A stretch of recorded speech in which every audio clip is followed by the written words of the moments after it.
Olá, sejam muito bem-vindos à segunda aula do curso de Empreendedorismo Feminino. Hoje a nossa aula será sobre o empreendedor. Começamos então pelo conceito de empreendedor, tal como na aula passada falámos sobre o conceito de empreendedorismo. Uma das questões dominantes nas investigações no âmbito do empreendedorismo tem sido o próprio conceito de empreendedor. Na extensa revisão de literatura existente sobre a temática, encontramos muitas vezes afirmações que vão de encontro à linha de pensamento de que para compreendermos o que é empreendedorismo, temos que compreender quem é o empreendedor. No cerne desta questão reside o próprio indivíduo, com os seus atributos psicológicos e os seus comportamentos. Desta forma, e uma vez conceptualizado o termo empreendedorismo na aula anterior, seguimos para o esclarecimento do termo empreendedor. O empreendedor parece ser uma figura de caleidoscópio, pois, tal como no conceito de empreendedorismo, são muitas as visões e as mesclas possíveis pelos vários autores. Contudo, a literatura não levanta dúvidas quanto ao facto de que o empreendedorismo é praticado pelo indivíduo empreendedor. Desta forma, e devido à denominação megalómana das diversas definições de empreendedor existentes na literatura, optamos por não apresentar extensivamente os conceitos e perspectivas dos diferentes autores sobre o termo, admitindo de uma forma genérica e simples que o empreendedor é aquele que age impulsionado pelas aptidões do empreendedorismo. Bom, agora que definimos de uma forma muito genérica e muito simples o que é o empreendedor, passamos para as várias tipologias do empreendedor. Não obstante, para o seguimento deste curso, achamos pertinente fazer a distinção entre o empreendedor, o empresário e o gestor, pois são conceitos muitas vezes utilizados indiscriminadamente no discurso corrente, como se de sinónimos se tratasse, e não é essa a verdade. Schumpeter foi um dos teóricos contemporâneos que teve uma contribuição fundamental pela delimitação do conceito de empreendedorismo e, neste caso, também do conceito e da função de empreendedor, introduzindo uma distinção qualitativa entre a figura do empreendedor, do proprietário da empresa e do gestor. Os empreendedores schumpeterianos possuem e geram, fundamentalmente, pequenas empresas onde a inovação ocupa um lugar de destaque, conseguindo criar assim um impacto destrutivo positivo no próprio mercado ou na economia. Drucker afirma que, indo de encontro à linha do pensamento, que a inovação é uma característica específica do espírito empreendedor. Desta forma, criar uma empresa não é uma condição suficiente para o empreendedorismo e para o empreendedor. Drucker assegura ainda que, mesmo que nem todo aquele que cria uma empresa é o empreendedor. Sendo assim, um empresário pode limitar-se a criar e a gerir um negócio e o empreendedor alia a estes aspectos a inovação a nível dos métodos e dos produtos. Urge, então, fazer a distinção entre os conceitos de empreendedor e gestor. Por exemplo, Stevenson, um dos líderes do pensamento económico da Harvard Business School, reforçou a definição de empreendedor e diferenciou do gestor ao realizar uma investigação destinada a determinar o que distingue uma gestão empreendedora de uma gestão administrativa. Depois de identificar várias dimensões dessa diferença, concluiu que o cerne da gestão empreendedora deve ser a busca da oportunidade, sem ter em conta os recursos sob o seu controle no momento.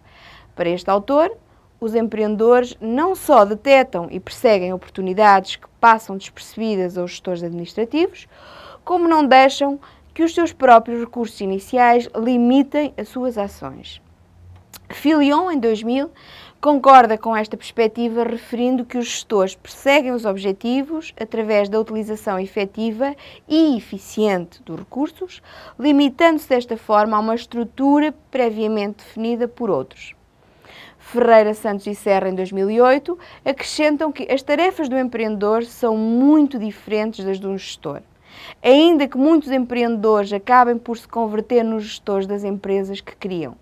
As principais desigualdades residem nas características tais como a motivação, a orientação para a ação, a postura face ao risco, a tomada de decisão, a história familiar e pessoal, entre outras. Mais recentemente, outro conceito começa a ganhar relevância na literatura.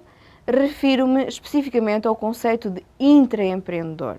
Segundo Lumpkin e Dress, os intraempreendedores não tendem a criar uma empresa, mas destacam-se nas empresas de grande dimensão. Este tipo de empreendedor arrisca o seu tempo e reputação em nome da empresa onde trabalha, tornando-se num líder nato.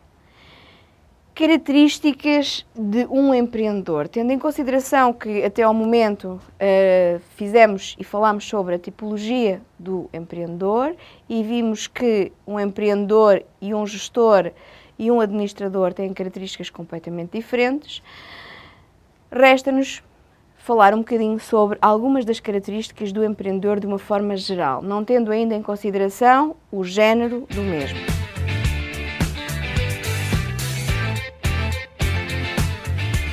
Alguns autores argumentam que o empreendedorismo é uma questão de personalidade e de características psicológicas do próprio indivíduo.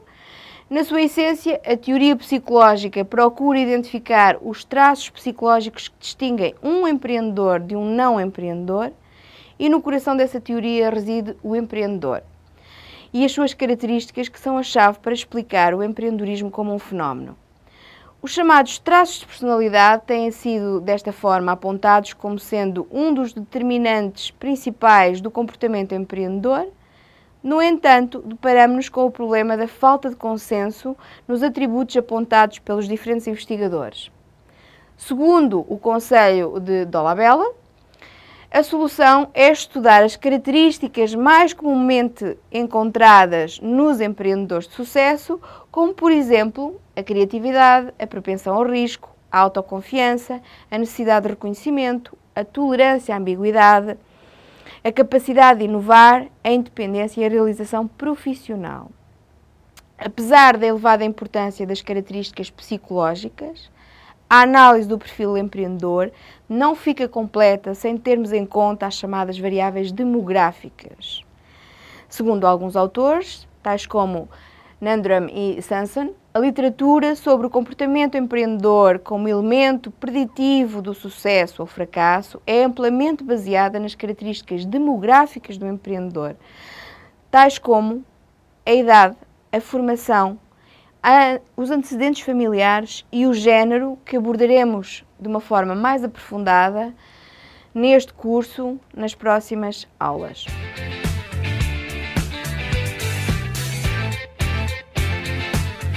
Nesta questão, e chegado a este ponto da aula, resta-nos perguntar: o empreendedor é nato ou apreendido? Ou seja, nascemos empreendedores ou podemos aprender a ser empreendedores? A literatura está repleta de teorias e debates em torno de temas como quem é o empreendedor ou o que é ser empreendedor. Alguns autores afirmam que o empreendedorismo é uma questão de personalidade e características psicológicas, logo é algo que é inato. Um dos argumentos que tem sido avançado para sustentar esta teoria é que talento e temperamento não podem ser ensinados. De acordo com Fayol e Gailey, isto é verdade para muitas profissões e situações profissionais. Ninguém contesta o facto da medicina, o direito ou a engenharia poderem ser ensinados e, no entanto, há médicos, advogados e engenheiros que não são talentosos e outros que o são. Uma reflexão idêntica pode ser feita para o empreendedor. Para Fayol, não há dúvida de que é possível educar as pessoas para o empreendedorismo. No entanto, como em qualquer outra disciplina, é impossível dizer se estes profissionais serão talentosos ou não. Timmons, em 1994, contribui para esta discussão ao afirmar que, embora seja inegável a importância de características inatas como a energia e a inteligência pura, as quais o empreendedor definitivamente tem ou não tem, está a tornar-se evidente que a posse de tais características não constrói necessariamente um empreendedor. Segundo este autor, verifica-se que os empreendedores nascem ou podem ser preparados para tal e que certas atitudes e comportamentos podem ser adquiridos, desenvolvidos, praticados e refinados através de uma combinação de estudos e de experiência. Sarkar, em 2007, corroba com estas linhas de pensamento, sugerindo mesmo que uma parte das pessoas que não possuem características de empreendedor poderão ser capazes de serem, se estimulados, proporcionados pela sociedade onde estão inseridos forem positivos, nomeadamente a cultura, a educação e as políticas públicas. Na mesma linha de pensamento, outros autores, como Birchtlin e outros, em 2007, argumentam que mesmo as capacidades inatas podem ser melhoradas e reforçadas pela educação de empreendedorismo. Estudos como o de Shaver, em 1995, reforçam esta visão ao demonstrar que tanto as características psicológicas como as cognitivas podem ser apreendidas ao longo da vida. Para Dornelas, os empreendedores inatos continuam a existir e a serem referências de sucesso. No entanto, outros podem ser capacitados para a criação de empresas. Gorman, Anon e King adiantam que os resultados dos estudos que analisaram indicam que o empreendedorismo pode ser ensinado, ou se não puder ser ensinado, pode, pelo menos, ser estimulado através da educação para o empreendedorismo. Começa então a tornar-se claro, pela análise de vários estudos, que o empreendedorismo ou certas facetas deste podem ser ensinados. Assim, cai por terra a tese de que o empreendedorismo é fruto de herança genética, ou seja, é possível que as pessoas aprendam a ser empreendedoras. Citando uma vez mais Drucker, o empreendedorismo não é mágico, mas é misterioso e não tem nada a ver com genes. É uma disciplina e, como tal disciplina, e qualquer disciplina, pode ser apreendido. Volkmann, em 2004, também realça que o empreendedorismo não é algo que se adquira à nascença, algo inato, mas sim desenvolvido pela educação. O empreendedorismo é então uma atitude de vida que pode ser construída e desenvolvida. Apesar deste debate estar ainda em curso, o número e a variedade de programas de empreendedorismo oferecidos aumentou significativamente na Europa, na Ásia, na América do Norte, na Austrália e na Nova Zelândia.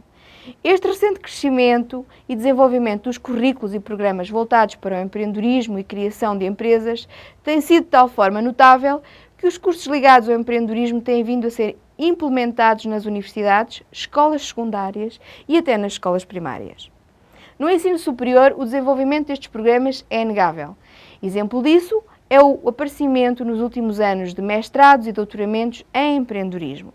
Já no nível secundário, o ensino do empreendedorismo tem sido implementado em inúmeros países como parte do currículo ou como disciplina opcional ou ainda sob a forma de atividades extracurriculares como clubes de empreendedorismo, escolas de verão ou workshops sobre empreendedorismo. São vários os objetivos atribuídos aos programas de educação para o empreendedorismo. No entanto, quer sejam iniciativas privadas, quer sejam iniciativas públicas, podemos dizer que o principal objetivo das experiências que proporcionam é que os alunos sejam capazes de levar a cabo a criação de uma empresa, tornando mais consciente a possibilidade do empreendedorismo como carreira e fomentar desta forma as suas intenções empreendedoras. Fora do sistema educacional, também existem cursos e programas de empreendedorismo realizados para públicos específicos, como é o caso dos desempregados e das mulheres. Aliás, estamos num curso exatamente desse género. É um curso livre, especificamente vocacionado para o público feminino. Não obstante, a escola desempenha um dos mais importantes papéis na causa empreendedora. O sistema educacional é uma área-chave onde é possível intervir e apresentar o empreendedorismo como uma alternativa viável ao trabalho dependente. Esta visão pode ser sustentada não só pela literatura existente sobre empreendedorismo, mas também por algumas organizações internacionais, como é o caso da União Europeia. Nos últimos anos, as recomendações da União Europeia têm como principal objetivo a promoção do espírito empreendedor através do sistema educacional, desde o ensino básico ou primário até à universidade. No guião de educação para o empreendedorismo elaborado no seguimento da Estratégia de Lisboa, pode ler-se que o objetivo é fomentar desde cedo nos alunos uma cultura empreendedora que ultrapassa a aversão ao risco e o estigma do insucesso ainda prevalecente na cultura e identificados repetidamente como grande fator de inibição da atividade económica. Esta crescente atenção dada à educação para o empreendedorismo pode ser vista como um sintoma de crença generalizada dos governos sobre o impacto positivo que o empreendedorismo pode ter na infraestrutura socioeconómica e política de um país. Para concluir, citamos Kruger e Brasial, que realçam que o empreendedorismo deve ser estimulado, não é inato, e que o apoio dos líderes políticos, sociais e empresariais, bem como o espírito de equipa na comunidade, são críticos para o encorajar. A respeito do empreendedorismo e do empreendedor, e antes de focarmos a temática do empreendedorismo feminino, gostaria de partilhar com vocês alguns dados interessantes do GEM. Uma das razões que distinguem o GEM dos restantes estudos é o seu foco no indivíduo, no empreendedor, não se limitando a um registro das empresas recém-criadas. O GEM considera que o indivíduo é empreendedor quando este está ligado a uma atividade empreendedora desde a fase inicial, quando as empresas estão em gestação, passando à fase em que as empresas estão estabelecidas e possível interrupção dos negócios. Um indivíduo que tenha sido bem-sucedido em manter um negócio passou por várias fases de um processo e as características das suas ações são muito úteis para estudar esse comportamento empreendedor. Em relação à taxa de atividade empreendedora, podemos verificar que, comparando algumas das taxas entre países, verificamos que é considerada a melhor medida do nível de empreendedorismo num país e reflete a parte mais dinâmica da atividade empresarial.